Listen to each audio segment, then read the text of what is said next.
এমনকি আপনার রাষ্ট্রের বিভিন্ন পর্যায়ের লোকজন যাদের অনেকের উপার্জনের উৎস হচ্ছে চাঁদাবাজি, গরিব মানুষের হয়রানি, তাদের ওখানে ভেস্টেড ইন্টারেস্ট থাকে। তো এটা খুব বড় চ্যালেঞ্জের কাজ। আমাদের সরকারের পক্ষ থেকে কিছু আইনগত সংস্কারের চেষ্টা করা হচ্ছে।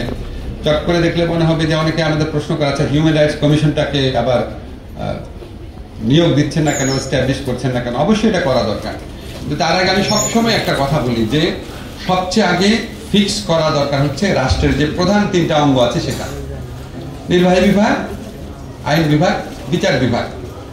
আগে এই তিনটা অঙ্গের প্রবলেম সলভ করতে হবে। এই তিনটা হচ্ছে মেইন।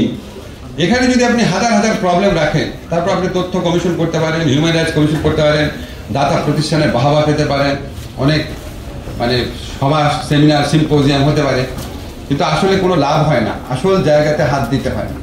এখন আমার ক্ষুদ্র একটা সীমাবদ্ধ ক্ষুদ্র একটা জায়গা থেকে আমি যা চেষ্টা করছি, আপনারা লক্ষ্য করে দেখেন আমরা সিপিসিতে এবং সিআরপিসিতে অনেক যুগান্তকারী পরিবর্তন এনেছি। খুব বড় কথা হয়ে যায়, তারপরেও বলি যে এই কাজগুলো কেউ কখনো করে নাই। তা আমি খুব অবাক হতাম, আমার যারা ল মিনিস্ট্রিতে যারা আছে তারা প্রত্যেকেই 20-30 বছর যাবত যাচ্ছিল। আর আমাদের অ্যাটর্নি জেনারেল আছে, অনেক বছর যাবত আপনারা প্র্যাকটিস করছেন। আমাদের অনেক প্রোগ্রামে সারা হোসেনকেও ডাকি, আমরা ল এক্সপার্টদেরকে ডাকি।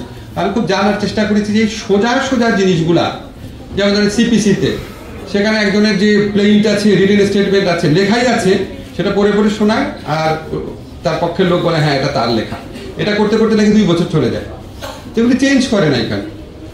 তখন একটা কথাই বললো যে এটা চেঞ্জ করে মেজর কারণ যেটা হচ্ছে এক শ্রেণীর আইনজীবী, অনেক ভালো ভালো আইনজীবী আছে বাংলাদেশে, এক শ্রেণীর আইনজীবী যাদের পেশা টেশা ভালো করতে পারে না, তারা এরকম মামলা দীর্ঘসূত্রিতা আসলে তাদের জন্য এটা খুব সুবিধাজনক হয়।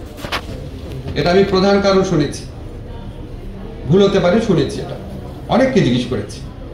আর এটা জিজ্ঞেস করেছি যে শুধু আইনজীবী না, এমনকি আপনার রাষ্ট্রের বিভিন্ন পর্যায়ের লোকজন যাদের অনেকের উপার্জনের উৎস হচ্ছে চাঁদাবাজি, গরিব মানুষের হয়রানি, তাদের ওখানে ভেস্টেড ইন্টারেস্ট থাকে। কোর্টে সাপোর্ট স্টাফ আছে এক ধরনের, তাদের ভেস্টেড ইন্টারেস্ট থাকে। এমনকি কিছু কিছু বিচারকেরও ভেস্টেড ইন্টারেস্ট থাকে। এই জিনিসগুলো কখনো করা হয়নি। সিআরপিসিতে আমরা করেছি, ব্লাস্ট ভার্সেস বাংলাদেশ রায়ের আলোকে অনেক কিছু করেছি।